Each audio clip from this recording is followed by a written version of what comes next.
नमस्कार। 6 बज गए। मैं हाजिर हूँ। आप सबका इंतज़ार है। आज का दिन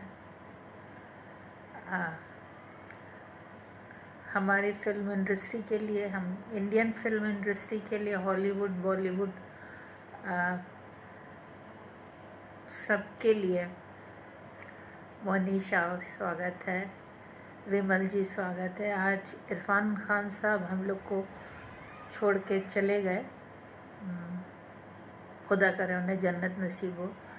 लेकिन उनका जाना बहुत कष्टप्रद है हम सबके लिए। हम सारे वो लोग जो उनके दर्शक थे, हम सारे वो लोग जिन्होंने उनको बहुत विभिन्न भूमिकाओं में देखा फिल्मों में। वो एक ऐसे कलाकार थे जो कि जिनसे कोई भी व्यक्ति सीधे कनेक्ट करता था। ऐसा लगता था कि जैसे वो हमारे बीच से कोई व्यक्ति फिल्मी दुनिया में गया है और वहाँ वो जो भी किरदार निभाते थे वो बहुत रियल लगता था, बहुत सहज लगता था। मुझे उनके साथ काम करने का मौका नहीं मिला, मैं काम नहीं कर पाई इरफान साहब के साथ, लेकिन वो मेरे पसंदीदा एक्टर थे। उनकी एक फिल्म थी, फिल्म का नाम कुछ ऐसा था, ये साली ज़िंदगी।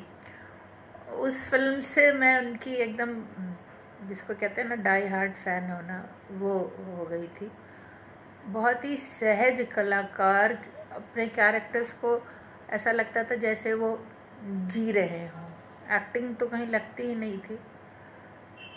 तो आज उनका जाना वाकई बहुत बहुत दुखद, बहुत मतलब ये सारी बातें मैं कहने के लिए नहीं कह रही हूँ। मुझे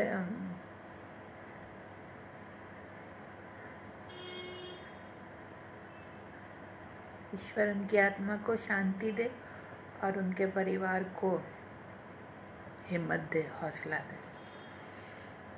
चलिए आगे बढ़ते हैं। मोनीश प्रणाम, चेतन प्रणाम, स्नेहा नमस्कार, श्रीकांत के पांडे जी नमस्कार, रजिया रागनी जी नमस्कार, प्रमोद कुमार जी नमस्कार, बहुत बहुत स्वागत। प्रमोद कुमार कुश जी, आपका भी स्वागत। तो चलिए हम लोग आगे बढ़ते हैं। और एक चीज़ और, आज वही अभी न्यूज़ सुन रही थी, तो ये जो हम लोग एक शब्द जिसका इस्तेमाल करते हैं, जिसे कहते हैं सोशल डिस्टेंस, आज से वो पर्सनल डिस्टेंस हो गया है। तो हमें पर्सनल डिस्टेंस कहना है। और वैसे भी डिस्टेंस सोशल हो, पर्सनल हो, डिस्टेंस है। और दूसरे ये कि अपने आप को अगर सेफ रखना है तो जो सही शब्द है मेरे हिसाब से वो है सेल्फ डिसिप्लिन। हमें अपने नियम, कायदे, कानून खुद बनाने हैं अपने लिए, बस इतनी सी बात है जी।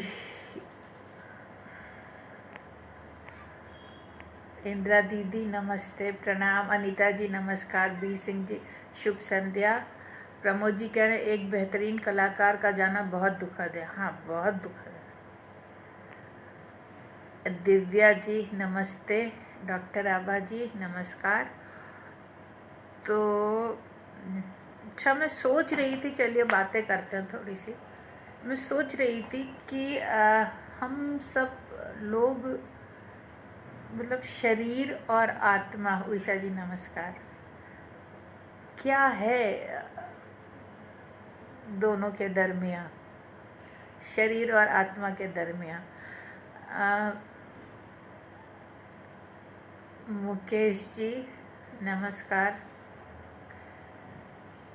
फिजिकल डिस्टेंस, पर्सनल डिस्टेंस है शायद। अच्छा, मकबूल साहब आदाब। नीलम जी नमस्ते। तो ये लगता है कि अरविंद जी शुभ संध्या, नीलम जी नमस्कार। तो मैं ये कह रही थी कि हमारी ये जो शरीर है और ये जो आत्मा है, अगर ये सोचे तो ये जो जिस्म है, ये जो शरीर है, ये आत्मा का घर है ना।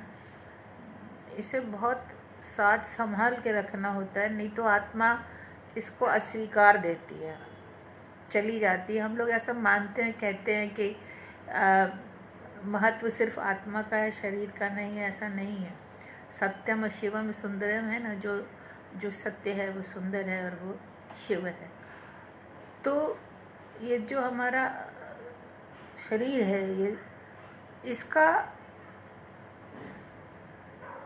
स्वस्थ रहना, इसका स्वच्छ रहना, इसका निर्मल रहना बहुत आवश्यक है। तभी इसमें आत्मा टिकती है। नहीं, आत्मा बहुत स्वार्थी है, छोड़ के चली जाती है।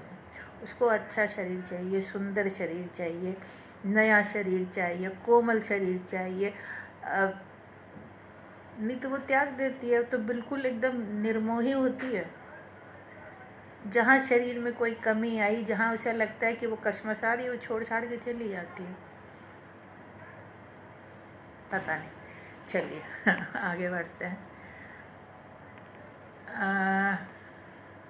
प्रणाम नीलम। कमलेश जी कह रहे हैं प्रणाम, मैं बड़ी बेसब्री से इस समय का इंतज़ार कर रहा था। थैंक यू कमलेश जी, हम भी इंतज़ार करते हैं। ओम प्रकाश जी कह रहे हैं वेरी नाइस। विकास मागोत्रा जी कह रहे नमस्कार उषा जी, नमस्कार पूजा, नमस्ते। चलो तो हम लोग शुरू करते हैं और हम सुनाते हैं। गज़ल ये है कि रहें खामोश हम कब तक, जो बोले भी तो बोले क्या। रहें खामोश हम कब तक, जो बोले भी तो बोले क्या। अजब सी बेकरारी है, कहीं सर रख के रोलें क्या। रहें खामोश हम कब तक, जो बोले भी तो बोले क्या। अजब सी बेकरारी है, कहीं सर रख के रोलें क्या। बहुत सी रोशनी है फिर भी कुछ दिखता नहीं हमको। बहुत सी रोशनी है फिर भी कुछ दिखता नहीं हमको। बहुत जागी हैं ये आँखें, कहीं मुँह ढक के सो लें क्या।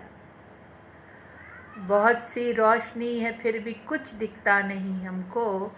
बहुत जागी हैं ये आँखें, कहीं मुँह ढक के सो लें क्या। न जाने कब से दस्तक दे रहा है प्यार से कोई। न जाने कब से दस्तक दे रहा है प्यार से कोई। ये दिल का बंद दरवाज़ा कभी हौले से खोले क्या। न जाने कब से दस्तक दे रहा है प्यार से कोई। ये दिल का बंद दरवाज़ा कभी हौले से खोले क्या। सफ़र कटता नहीं तन्हा, बहुत गहरी उदासी है। सफ़र कटता नहीं तन्हा, बहुत गहरी उदासी है। भुला के उसको इस दिल से, किसी के हम भी हो लें क्या। सफ़र कटता नहीं तन्हा, बहुत गहरी उदासी है। भुला के उसको इस दिल से, किसी के हम भी हो लें क्या। जिसे हसरत हमारी है, हमें भी उसकी चाहत है। जिसे हसरत हमारी है, हमें भी उसकी चाहत है। ये राज़े जुस्तजू हम भी कभी भूले से खोलें क्या। जिसे हसरत हमारी है, हमें भी उसकी चाहत है। ये राज़े जुस्तजू हम भी कभी भूले से खोलें क्या। रहें खामोश हम कब तक, जो बोले भी तो बोलें क्या। अजब सी बेकरारी है, कहीं सर रख के रोलें क्या। क्यों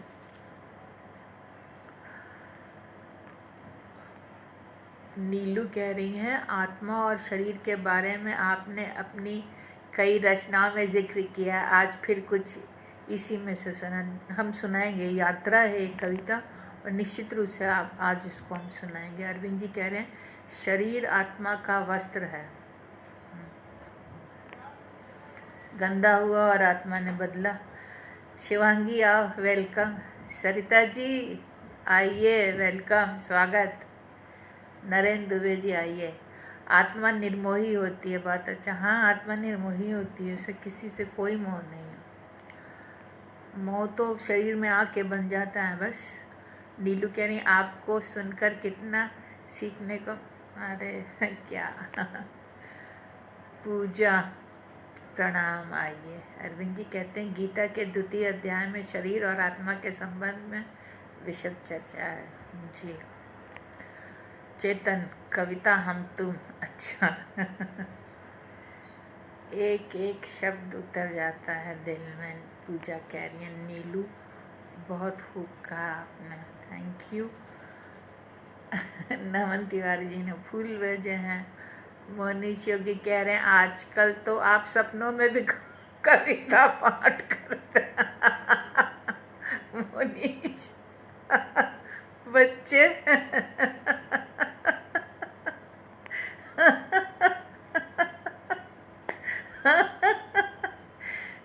डॉक्टर नमन तिवारी जी नमस्कार।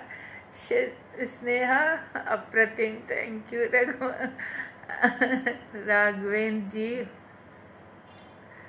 नमस्कार। दिव्या कह रही हैं रचनाकार के रचनात्मक कार्य में क्या कभी ब्लॉग जैसा भी होता है और क्यों होता? अरे हाँ, ये तो बहुत अच्छी बात पूछी आपने। अच्छा, प्रणाम प्रणाम। अरविंद जी कह रहे हैं आपकी कविताओं में गूढ़ विषय को भी बहुत सहजता से कह दिया जाता है, आपकी लेखनी की यही विशेषता है, थैंक यू। हाँ, तो ये एक प्रश्न बहुत अच्छा है। रचनाकार के रचनात्मक कार्य में क्या कभी ब्लॉग जैसा भी होता है और वो क्यों होता है? दिव्या पूछ रही है। हाँ दिव्या, बहुत ज़्यादा होता है और हमारे साथ तो ये अक्सर होता है। क्योंकि होता क्या है कि जैसा मैंने कहा, पहले भी बताया है कि मेरी रचना प्रक्रिया यूँ है कि जब अंदर से आता है कुछ, मैं बाहर से कुछ भी नहीं करना चाहती हूँ। चोर हूँ, मैंने कहा था लेखन के मामले में मैं चोर हूँ। और दूसरे ये भी है कि वजह से एक बच्चा होता है ना, ज़िद्दी बच्चा होता है, शैतान बच्चे, जिसको ये होता है कि हाँ हम क्यों कोई प्रयास करें, वो जब वहाँ से आएगा तब हम करेंगे या उसको लिखेंगे या उसको एक्सप्रेस करेंगे। तो होता क्या है कि बहुत दिनों तक मतलब महीना, 2 महीना, 3 महीना, 6 महीना, कभी कभी तो बड़ी लंबी अवधि होती है और कोई रचना होती ही नहीं। और ये भय लगने लगता है कि क्या हम चूक गए, क्या अब विचार रह नहीं गए, बात रह नहीं गई, क्या मेरे पास कोई थॉट है नहीं, क्या मेरे पास एक्सप्रेस करने को कुछ भी नहीं बचा है। लेकिन होता पता नहीं क्या ये मेट करता है। हाँ, तो होता क्या है कि इस बीच में जो एक लंबा वक्फा होता है जिसे ब्लॉक कहते हैं, जिसको उस वक्त एक ज़मीन बन रही होती है। पौधा बीज लगाने के लिए ना ज़मीन बनानी पड़ती है ना, उसकी निराई गुड़ाई करनी होती है, उसमें खाद डालनी होती है। तो वो प्रोसेस चल रहा होता है। बहुत सारी चीज़ें होती हैं जो सबकॉन्शियस माइंड में होती हैं, जो अपना काम कर रही होती हैं, जिससे हम खुद नहीं अवेयर होते, हमें नहीं पता होता, कॉन्शियसली हम नहीं जान पाते हैं कि क्या हो रहा है। और यही लगता है कि सब कुछ रुक गया है, ठप हो गया है, कुछ हो नहीं रहा। लेकिन फिर एक लंबे वक्फे के बाद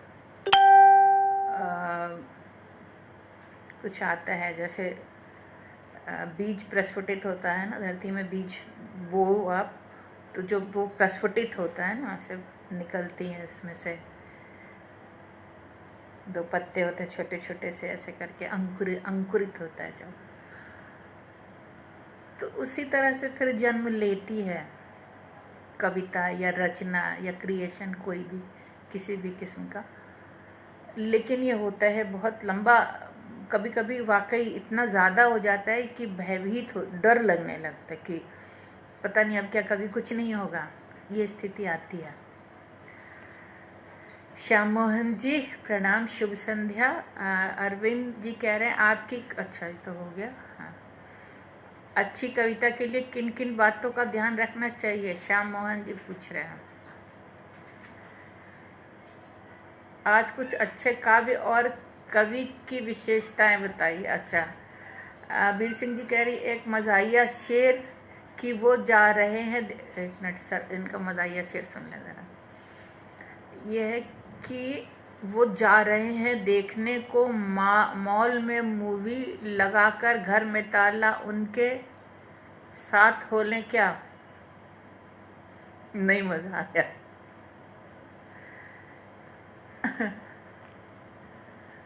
श्याम कोचर जी नमस्कार।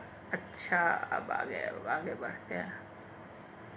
क्या कुछ समय बाद पुरानी रचना का पुनः संशोधन करना चाहिए? हाँ, देखिए कई सारे सवाल आ गए हैं। ये सच है, लेखनी तो चोट खाकर ही चलती है, नीलू जी कह रही हैं।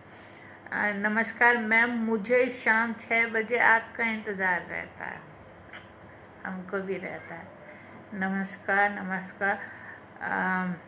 चलिए, तो स्नेहा कह रही है मैम बिल्कुल सही कहा मोनीश जी ने, सपनों में भी तो कह दिया। अच्छा चलिए, अच्छा कविता पे देखिए, हम आपको बार बार बताते हैं कि हम गुरु नहीं हैं और हम ज्ञानी नहीं हैं, हम विद्यार्थी हैं और हम सारथी नहीं हैं, हम यात्री हैं। ठीक है, हम सफ़र में हैं, सीख रहे हैं। तो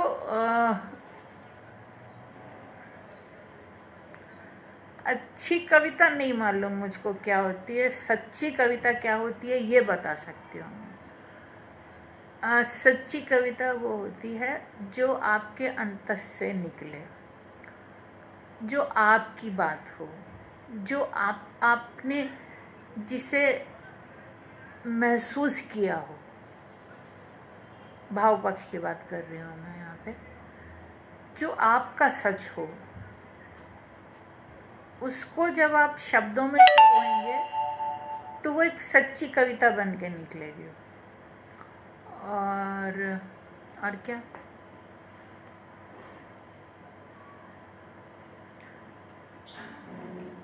क्या कुछ समय बाद पुरानी रचना का संशोधन करना चाहिए? हाँ, ये बहुत अच्छा सवाल है, मुझे बहुत अच्छा लग रहा है आपका ये सवाल श्याम जी। देखिए, होता क्या है कि कुछ भी मतलब कुछ भी फ्लॉलेस नहीं होता।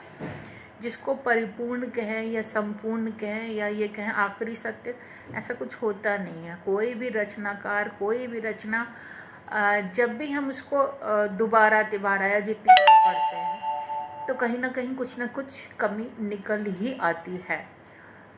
तो मेरी बात ध्यान से सुनिएगा। पहली बात तो ये कि जब हम फुल स्टॉप लगाते हैं, पूर्ण विराम लगाते हैं, और जब हम ये कहते हैं ये कविता या गज़ल या नज़्म या जो कुछ भी ये हो गई, तो उस हो गई के पहले मैक्सिमम टू मैक्सिमम जितनी ज़्यादा बार आप उसको संशोधित कर सकते हैं, पढ़ सकते हैं, सोच सकते हैं, समझ सकते हैं कि चलिए एक बात और, कविता जो होती है ना, कविता में गद्य में और पद्य में यही अंतर है। गद्य जो है ना वो मैक्सिमम शब्दों के साथ आप खूब सारे शब्द जितने चाहिए लिखिए। कविता कम से कम शब्दों में ज़्यादा से ज़्यादा कही हुई बात होती है। भर्ती का एक भी शब्द नहीं होना चाहिए उसमें। ये फ़र्क है, मतलब इसीलिए तो गद्य जो है विस्तृत होता है, विस्तार होता है उसमें। अब कितना भी लिखते चलिए, पन्नों ही पन्नों आप उपन्यास लिख दीजिए, कुछ भी लिख दीजिए। लेकिन कविता का मतलब होता है बिल्कुल कम से कम, मिनिमम कम से कम शब्दों में आप अपनी बात को कैसे कहते हैं, एक बात ये। दूसरी बात ये कि जितनी मतलब अगर सच बताऊं तो मालूम नहीं आप लोग इस पे विश्वास करें ना करें, एक एक मिसरा, एक एक शेर 6-6, 7-7, 8-8 महीने, साल भर लग जाते कभी कभी लिखने में, पूरा करने में। उसको एकदम ऐसा लगने में कि हाँ अब हो गया, जबकि गुंजाइश तो कहीं ना कहीं कुछ बचती है। तो पहली बात तो ये कि उसको इतनी मेहनत कीजिए कुछ भी लिखने से पहले जब हम उसको ये मान लेते कि हाँ हमने लिख लिया या हो गया, जितने जावियों से देख सकते हैं उतने जावियों से देखिए। एक बात ये, जब रचना हो जाती है फिर उसका मोह त्याग दीजिए।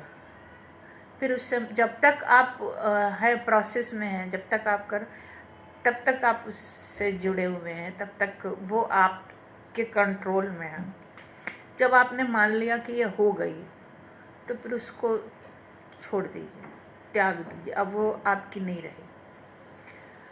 हाँ, अब इसके बाद कि बहुत दिनों बाद फिर हम जब पढ़ते हैं और हमें लगता है इसमें संशोधन रिक्वायर्ड है, क्या क्या इसमें कुछ कमी रह गई है, तो इसका एक बहुत आपको ऐसा उदाहरण देना चाहेंगे कि जैसे ये जो चेहरा है ना हमारा, अगर हमें ये मौका मिले कि इसमें होता है, आजकल तो काफ़ी कुछ हो ही रहा है, प्लास्टिक सर्जरीज वगैरह हो रही हैं, लेकिन अगर हमें सुलभ हो जाए ये कि ये आँख यहाँ से थोड़ी सी बड़ी कर लें, या ये भौं यहाँ से थोड़ी सी ऊपर कर लें, या ये नाक थोड़ी निकुली कर लें, तो क्या होगा कि हम कभी आँख ऊपर कर, आँख बड़ी करेंगे, भौं यूँ करेंगे, फिर उसके हिसाब से ये आँख छोटी हो जाएगी, नाक लंबी करेंगे तो उसका ये तो ठोक पीट के होगा क्या, हम एक विकृत चेहरा बना लेंगे अपना, अगर हमें ये मिल जाए मौका। तो कुछ कहने का तात्पर्य ये कि जब एक चीज़ हो गई है तो उसको उसकी कमियों के साथ फिर छोड़ दीजिए, क्योंकि हम जितना ज़्यादा ठीक करने का प्रयास करेंगे तो इधर कुछ ठीक होगा, उधर कुछ बिगड़ेगा। तो उन कमियों के साथ, जैसे मैं कहती हूँ अपनी पहली पुस्तक के बारे में, मैं बार बार कहती हूँ कि मुझे वो गज़लें बचकानी लगती हैं। 96 में आई थी पुस्तक ये, बर्फ़ में पलती हुई आग, तो मैं बार बार कहती हूँ कि इसकी कुछ गज़लें मुझे बचकानी लगती हैं, लेकिन मेरे गुरु डॉक्टर कुंवर बेचैन और मेरे मित्र नित्यानंद तुषार, ये 2 लोग थे उस वक्त जिस वक्त ये किताब आने वाली थी, उन्हीं से सारा सलाह मशवरा हुआ था। तो वो लोग काफ़ी लीनियंट थे और उन्होंने इस पुस्तक को आने दिया। मेरा कोई शिष्य हो अगर तो मैं नहीं आने दूंगी, मैं बहुत ही क्रूर किस्म की बहरहाल तो वो पुस्तक आई, तो उसमें बहुत कुछ है ऐसा जो मुझे लगता है, लेकिन मैं उसको वैसे ही स्वीकारती हूँ। वो मेरा पहला पायदान है, पहली सीढ़ी है, वहाँ से मैंने चढ़ना सीखा है, तो उसका उतना ही सम्मान है। वो जो ऐसी भी है, वो है ना, किसकी पुस्तक थी, कामायनी दोष रहित दूषण सहित। बहरहाल तो ये हुआ जवाब कि एक बार जब हो जाती है रचना तो फिर उससे उसका मोह त्याग देना चाहिए, ऐसा हमें लगता है। और कुछ ब्लंडर रह गया हो और कहीं से ऐसी कोई बहुत अच्छी एडवाइस मिले और ऐसा लगे तो उसके लिए ओपन भी रहना चाहिए, रिजिड नहीं होना चाहिए कि नहीं, बस इतना सा।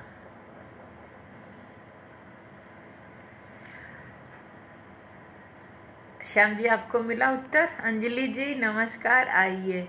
दिव्या कह रही हैं बेशकीमती जानकारी, थैंक यू। शालिनी नमस्कार। अच्छा, नीलू कह रही हैं यात्रा सुना रही, अच्छा ठीक है हम सुनाते हैं। हमारी बातें तो आपके अंतस से निकलती हैं, सच में नीलू बेग के।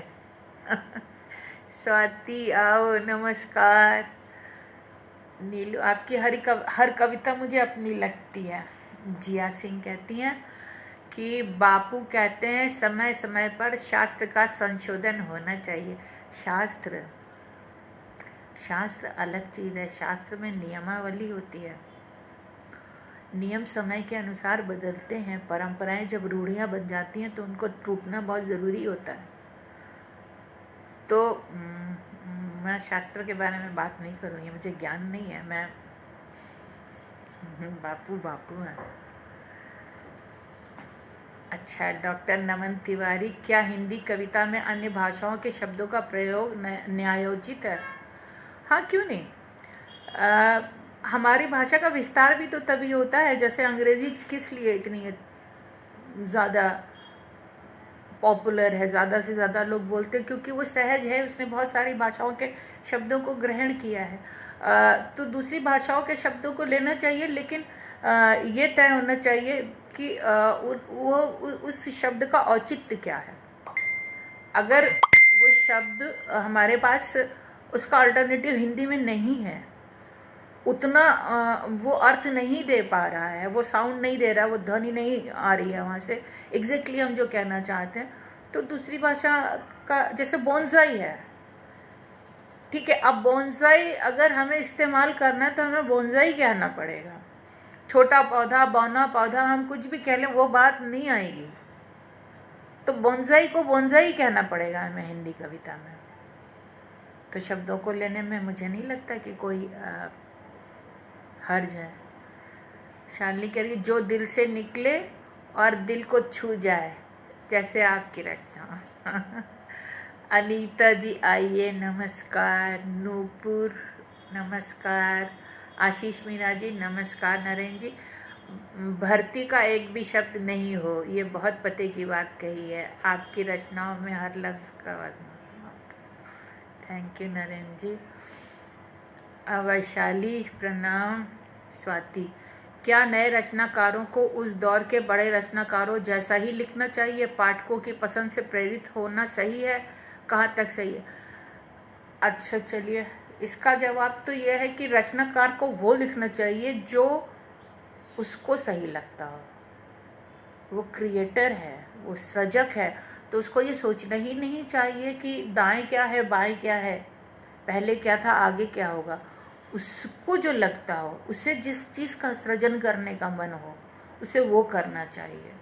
और दूसरा, पाठकों की पसंद से, देखिए हम एक फिर वही बात है कि आपके लेखन का ध्येय क्या है, जो एक सबसे बड़ी बात है। कारण क्या है, आप किस लिए लिखते हो,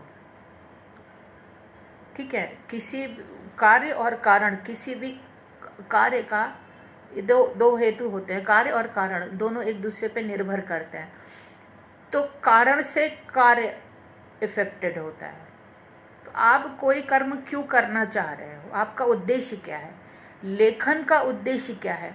आप स्वयं को अभिव्यक्त करने के लिए लिखना चाहते हो, आप मंच के लिए लिखना चाहते हो, आप पाठक के लिए लिखना चाहते हो, आप साहित्य के लिए लिखना चाहते हो, आप मैगजीन्स में छपने के लिए लिखना चाहते हो, आप सिर्फ स्वतंत्र सुखाए लिखना चाहते हो?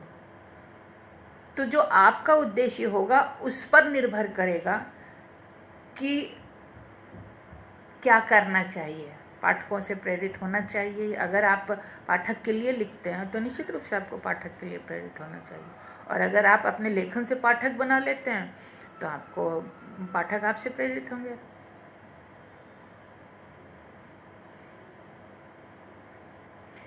श्याम पराशर जी, शुक्रिया, बहुत अच्छी जानकारी दी, thank you. Neetu, good evening ma'am, मैं आज लेट हो गया, मुझे आपकी हर एक रचना बहुत पसंद। थैंक यू, कोई बात नहीं, लेट हुए तो आज तो बातचीत चल रही है अभी तक तो। स्वाति कह रही है सच बात। सुशीला तिवारी जी नमस्कार। जया कह रही हैं जी दीदी। नीलू कह रही हैं आपकी रचनाएं बेजोड़ हैं क्योंकि मेहनत के साथ इसमें आपके जीवन की सच्चाई का पुट है। बर्फ पुस्तक पढ़ रही हूँ, ये पायदान की सीढ़ी जैसी है, अभी तो आप और भी निखर गए।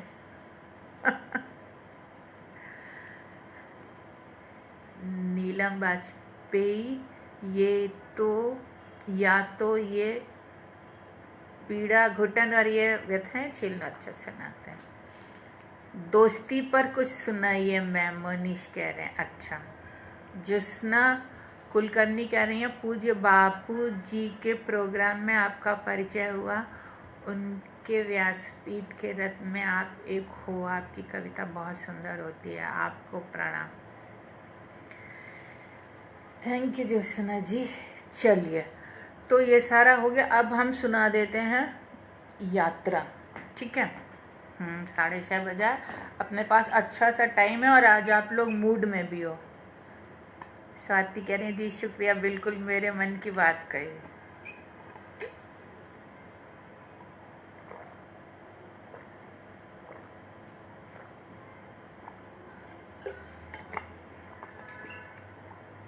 श्याम जी कह रहे हैं हास्य कविताएं सियासत में ऊपर या हिंदुस्तान पर लिखते हैं, उनके बारे में आपका क्या कहना है?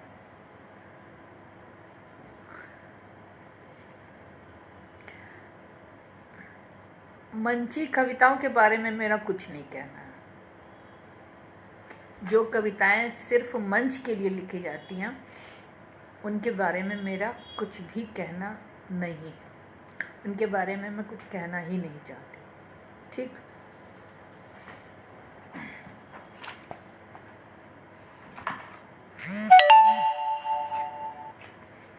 अनीता कह रही मुझे आपकी हर रचना बहुत अच्छी लगती है। तो ठीक है, चलिए अब हम ये सुना रहे हैं यात्रा। ठीक है। यह एक था परमात्मा, एक थी आत्मा और एक था शरीर। मैम हम हर रोज़ मूड बना के आते हैं आपको सुनने के लिए, मतलब हम हमेशा मूड रहते हैं। अच्छा, स्नेहा जिया पूछ रही है राधा मिली? राधा पे ऐसा कुछ लिखा नहीं है हमने। एक आध शेर में राधा आई हैं कि राधा के नहीं लिखा है जिया, एक आध रेफरेंस में आई है राधा बस। चलिए यात्रा। एक था परमात्मा, एक थी आत्मा और एक था शरीर। एक था परमात्मा, एक थी आत्मा और एक था शरीर। आत्मा ने परमात्मा से पूछा मैं कौन हूँ? उत्तर मिला एक अप्रत्यक्ष, अनश्वर, अपूर्ण सत्य। आत्मा ने परमात्मा से पूछा मैं कौन हूँ? उत्तर मिला एक अप्रत्यक्ष, अनश्वर, अपूर्ण सत्य। पूर्ण कब होंगी? जब मुझ में विलीन हो जाओगी। विलीन कब होंगी?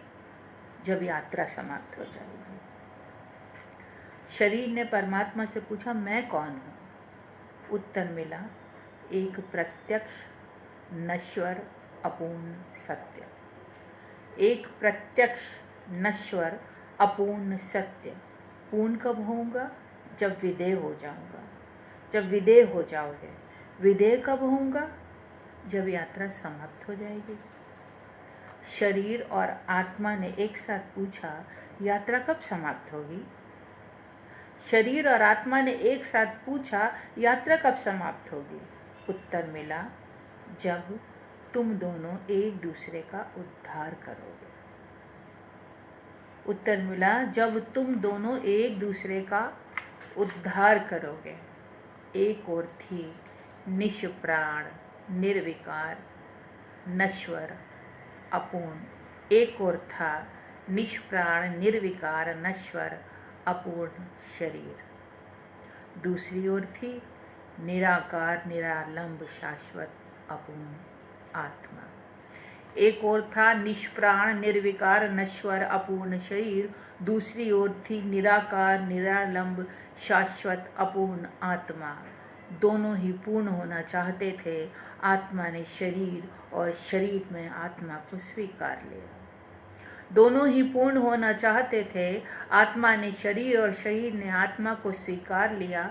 शरीर को प्राण, आत्मा को आकार, दोनों अभिव्यक्त हुए एक साथ। शरीर को प्राण, आत्मा को आकार, दोनों ही अभिव्यक्त हुए एक साथ। अद्भुत, अतुलनीय था ये महामिलन। आरंभ हो गई यात्रा।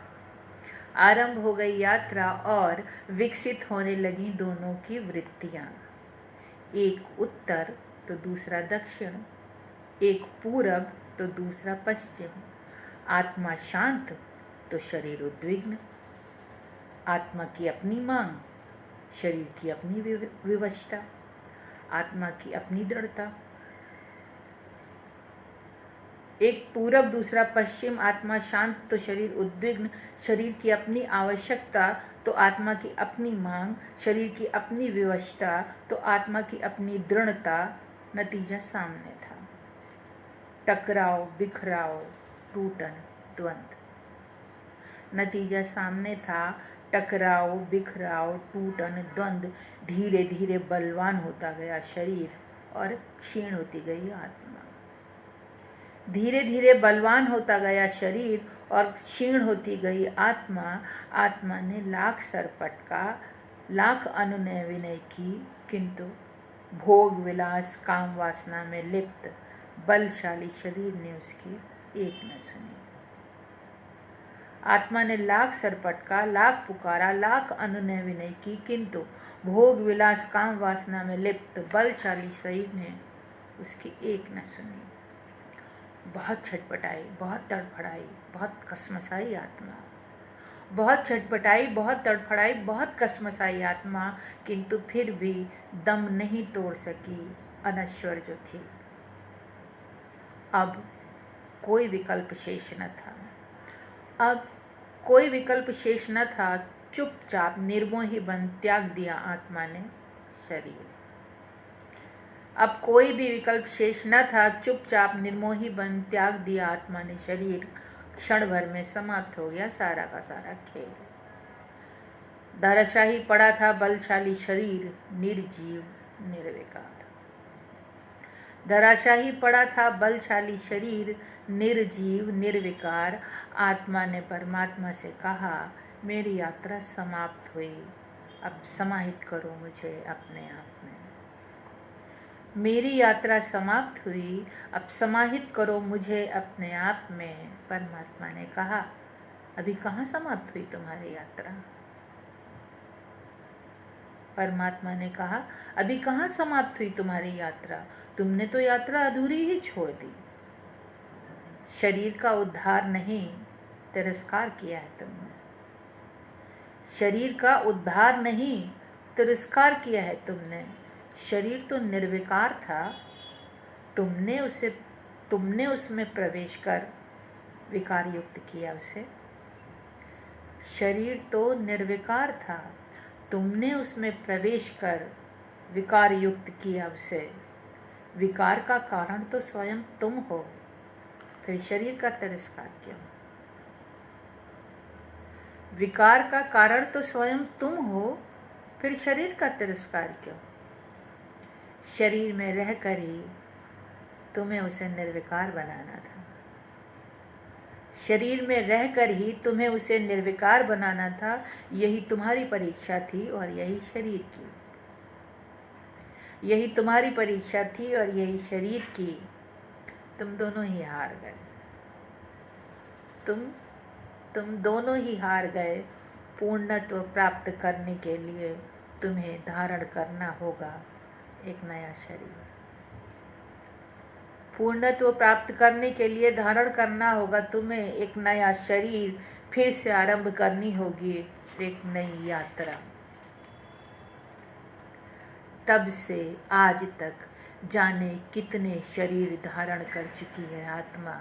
निरंतर सतत अनवरत यात्रा किए जा रही है, इस आस और विश्वास के साथ कि एक न एक दिन वो अपने शरीर को निर्विकार बना लेगी। तब से आज तक जाने कितने शरीर धारण कर चुकी है आत्मा। निरंतर सतत अनवरत यात्रा किए जा रही है, इस आस और विश्वास के साथ कि एक न एक दिन वह अपने शरीर को निर्विकार बना लेगी। उधर ऊपर बैठा परमात्मा रहस्यमयी ढंग से मुस्कुरा रहा है, क्योंकि उसने आज तक एक भी शरीर ऐसा नहीं बनाया जो आत्मा के होते हुए निर्विकार हो। उधर ऊपर बैठा परमात्मा रहस्यमयी ढंग से मुस्कुरा रहा है, क्योंकि उसने आज तक एक भी शरीर ऐसा नहीं बनाया जो आत्मा के होते हुए निर्विकार हो।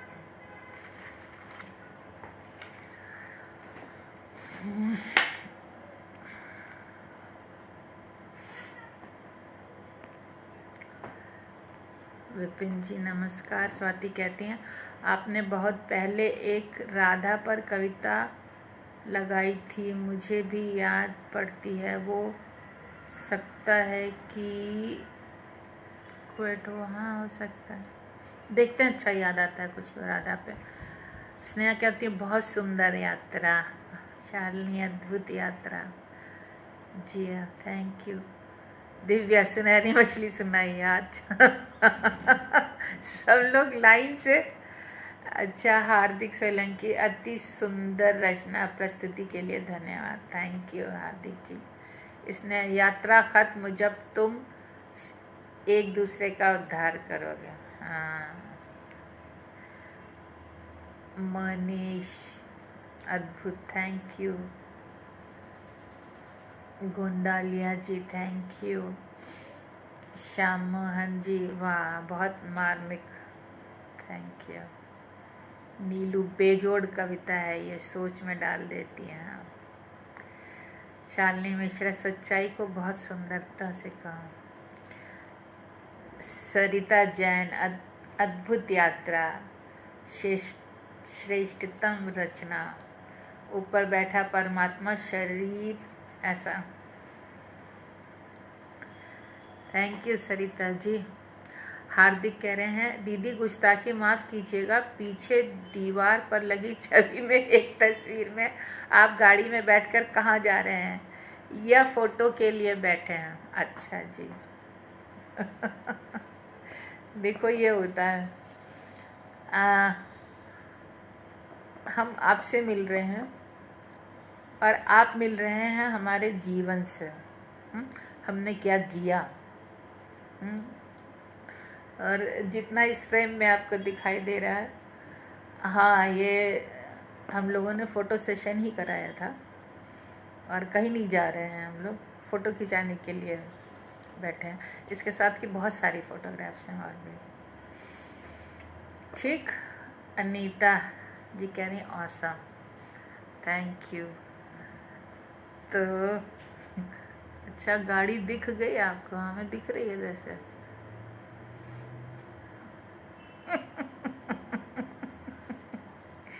चलिए, अच्छा तो क्या फरमाइश क्या आई? सुनहरी मछली की। हाँ,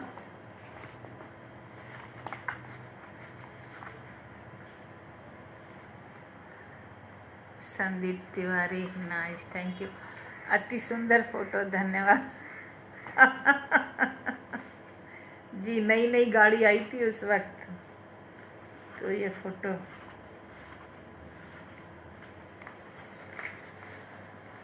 हाँ, 17 पहले तो खुद से दूर किया, फिर सजा सुनाई जीने की। अच्छा, ये सुननी है फिर। जी चुके तो ये फरमान मिला, फिर से होगी सुनवाई। हाँ, अरे देखो, देखिए आप लोग, मैं अभिभूत हो गई हूँ नीलू। क्या होता है ना, लेखक को, शायर को खुद अपने बारे में नहीं पता होता, आप लोग बताते हैं।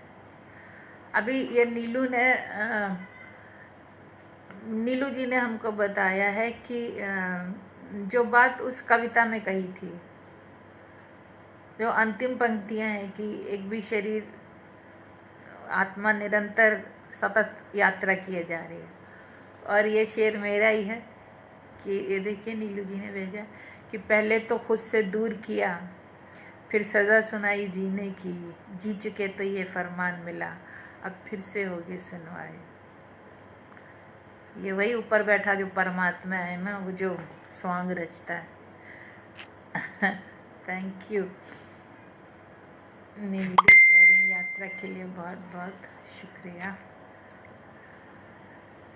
एक गज़ल ज़रूर सुना दीजिएगा। अच्छा ठीक है, और चलो हम सुनहरी मछली सुना देते हैं, उसके बाद फिर गज़ल ही सुनाएंगे। हाँ, किस पेज पे है?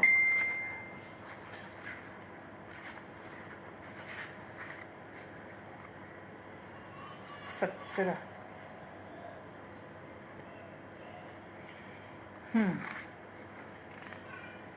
That's why I love you।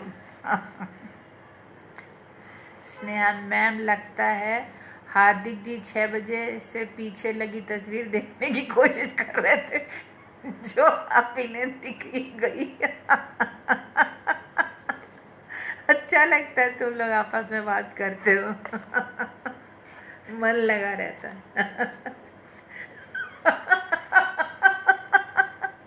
अच्छा स्नेहा, तुमने अच्छी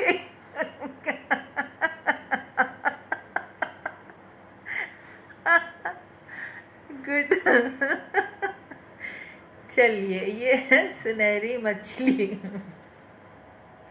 यह है कि बात है तो विचित्र किंतु फिर भी है। बात है तो विचित्र किंतु फिर भी है। हो गया था प्रेम एक पुरुष को एक सुनहरी मछली से। बात है तो विचित्र किंतु फिर भी है। हो गया था प्रेम एक पुरुष को एक सुनहरी मछली से। लहरों से अटखेलियाँ करती, बल खाती, चमचमाती मछली भा गई थी पुरुष को। टकटकी बांधे पहरों देखता रहता वह उस चंचला की अटखेलियाँ। मछली को भी अच्छा लगता था पुरुष का यूं निहारना। बंध गए दोनों प्रेम बंधन में। मिलन की आकांक्षा स्वाभाविक थी। बंध गए दोनों प्रेम बंधन में, मिलन की आकांक्षा स्वाभाविक थी। पुरुष ने मछली से मनोहार की एक बार, सिर्फ एक बार जल से बाहर आने का प्रयत्न करो। पुरुष ने मछली से मनोहार की एक बार, सिर्फ एक बार जल से बाहर आने का प्रयत्न करो। प्रिय मिलन की लालसा इतनी तीव्र थी कि भाव विह्वल हो मछली जल से बाहर आ गई। प्रिय मिलन की लालसा इतनी तीव्र थी कि भाव विह्वल हो मछली जल से बाहर आ गई। छटपटा गई, बहुत बुरी तरह से छटपटा गई। छटपटा गई, बहुत बुरी तरह से छटपटा गई। किंतु अब वो अपने प्रियतम की बाहों में थी। प्रेम की गहन अनुभूति में कुछ पल को सारी तड़प, सारी छटपटाहट जाती रही। किंतु अब वो अपने प्रियतम की बाहों में थी। प्रेम की गहन अनुभूति में कुछ पल को सारी तड़प, सारी छटपटाहट जाती रही। एकाकार हो गए दोनों। तृप्त हो प्रेमी ने प्रेयसी को जल में प्रवाहित कर दिया। तृप्त हो प्रेमी ने प्रेयसी को जल में प्रवाहित कर दिया। बड़ा विचित्र, बड़ा सुखद और बड़ा दर्दनाक था यह मेल। बड़ा विचित्र, बड़ा सुखद और बड़ा दर्दनाक था यह मेल। हर बार पूरी शक्ति बटोर चल पड़ती प्रेयसी प्रीतम से मिलने। तड़फड़ाती, छटपटाती, प्रेम देती, प्रेम पाती, तृप्त करती, तृप्त होती, फिर लौट आती जल में। हर बार पूरी शक्ति बटोर चल पड़ती प्रेयसी प्रीतम से मिलने। तड़फड़ाती, छटपटाती, प्रेम देती, प्रेम पाती, तृप्त करती, तृप्त होती और वापस आ जाती जल में। बहुत दिनों तक चलता रहा ये खेल। एक दिन मछली को जाने क्या सूझी। एक दिन मछली को जाने क्या सूझी। उसने पुरुष से कहा, आज तुम आओ। उसने पुरुष से कहा, आज तुम आओ। मैं जल में कैसे आऊँ, मेरा दम घुट जाएगा। पुरुष बोला। कुछ पल को अपनी सांस रोक लो। मछली ने कहा, सांस रोक लो यानी जीना रोक लो। कुछ पल जीने ही तो आता हूँ तुम्हारे पास। सांस रोक लूँगा तो जीऊँगा कैसे। पुरुष ने कहा। मछली अवाक थी। एक ही पल में पुरुष, प्रकृति और प्रेम के पारस्परिक संबंध का सत्य उसके सामने था। मछली अवाक थी। एक ही पल में पुरुष, प्रकृति और प्रेम के पारस्परिक संबंध का सत्य उसके सामने था। अब कुछ जानने पाने और चाहने को शेष नहीं था। अब कुछ भी जानने पाने और चाहने को शेष नहीं था। मछली ने निर्विकार भाव से पुरुष को देखा और डूब गई जल की अतल गहराइयों में।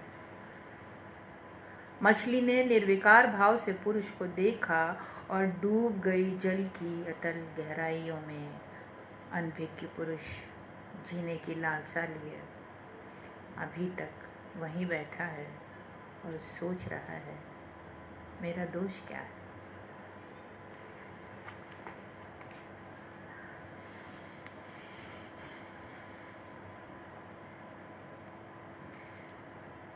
मोनिश कह रहे हैं, मेरी फेवरेट कार वैगन आर। अच्छा, पूजा सिंह कह रही हैं कविता से निकलकर घर में घुस रहे हैं लोग। हाँ। रजनी त्रिपाठी सुनहरी मछली बेहद खूबसूरत और पसंदीदा, thank you. Bhargavi Pandey hello ma'am, मैं समझी आपने सैटरडे से बंद कर दिया, मिस्ड इट। नहीं बच्चे, अब बार बार पोस्ट डाल रहे हैं उस पर, हम इधर शिफ्ट हो गए हैं क्योंकि पेज पे जो लोग हैं वो उधर कमेंट नहीं कर पा रहे थे, इसलिए। हाँ, सरिता जी मुस्कुरा रही हैं, स्नेहा कह रही है बहुत सुंदर, सरिता जी हंसती ही जा रही है। मनीष कह रहे हैं एक बार फिर से मेरी फेवरेट नचना सुनाने के लिए दिल से थैंक यू सो मच। अच्छा, थैंक यू। चलो, नीलू कह रही है आपकी रचना इस तरह से हैं कि रूह को छूती हैं, इस तरह की सृजनात्मकता गढ़ने के लिए बहुत कम रचनाकार। अरे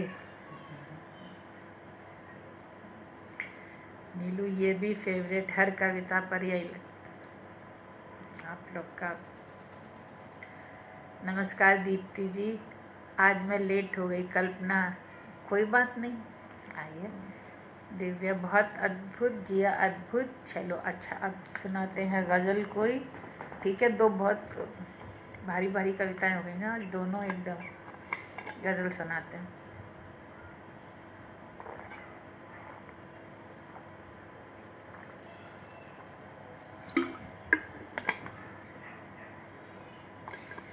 ये है कि कौन सी सुना,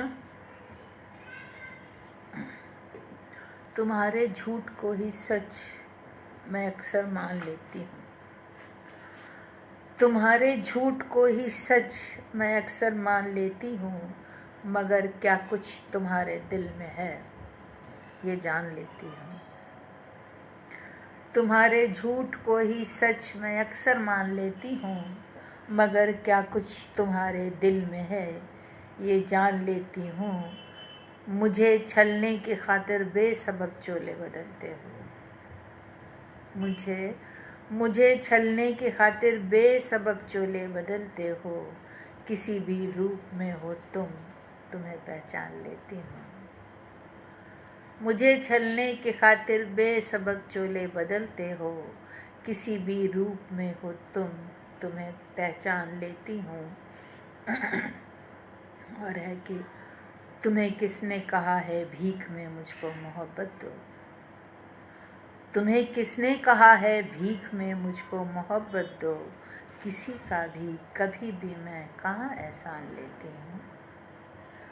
तुम्हें किसने कहा है भीख में मुझको मोहब्बत दो, किसी का भी कभी भी मैं कहाँ एहसान लेती हूँ। अगर मालूम हो जाए मुझे क्या चाहिए मुझको, अगर मालूम हो जाए मुझे क्या चाहिए मुझको, उसे पाकर ही रहती हूँ जो मन में ठान लेती हूँ। अगर मालूम हो जाए मुझे क्या चाहिए मुझको, उसे पाकर ही रहती हूँ जो मन में ठान लेती हूँ। नहीं मंजूर मुझको मैं किसी के सामने बिखरूं, नहीं मंजूर मुझको मैं किसी के सामने बिखरूं, मैं टूटे दिल पे खुददारी की चादर तान लेती हूँ।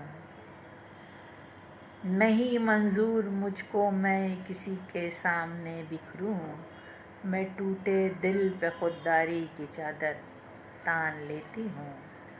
तुम्हारे झूठ को ही सच मैं अक्सर मान लेती हूँ, मगर क्या कुछ तुम्हारे दिल में है ये जान लेती हूँ। स्नेहा, मछली आवागती वाली लाइन बहुत सुंदर है। श्याम जी, बहुत सुंदर कविता, ऐसा लगता है कि आपको कविता का एक भी शब्द, अच्छा ऐसा लगता है कि आपकी कविता का एक भी शब्द न छूट जाएगा। Thank you Shyam ji. भारती आओ, वेलकम। कहाँ थी? नीलम, जीना है तो आते आते क्या जीने ही तो आता। हाँ, पीयूष मिश्रा आओ, वेलकम अंजू। श्याम जी कहते हैं जी गज़ल आपकी कविता भी दिल को छू जाती है। अच्छा।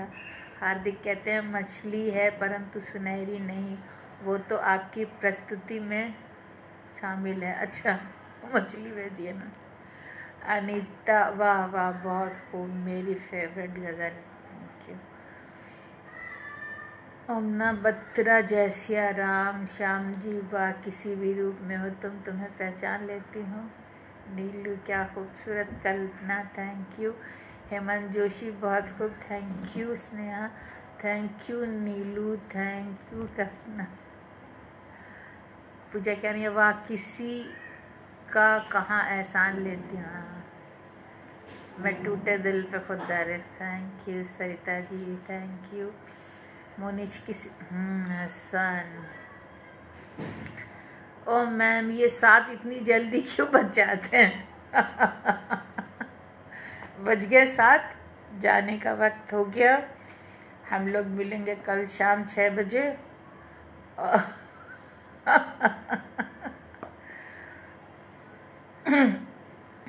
फिर मुलाकात होगी। आप लोग अपनी फरमाइश और सवाल और ये गाड़ी बंगला छोड़ के ये तस्वीरें हैं, नहीं पूछ सकते हैं, ऐसा कुछ नहीं। सरिता जी कह रही कल दीप्ति जी की घड़ी की एक सुई निकलवा देते हैं किसी।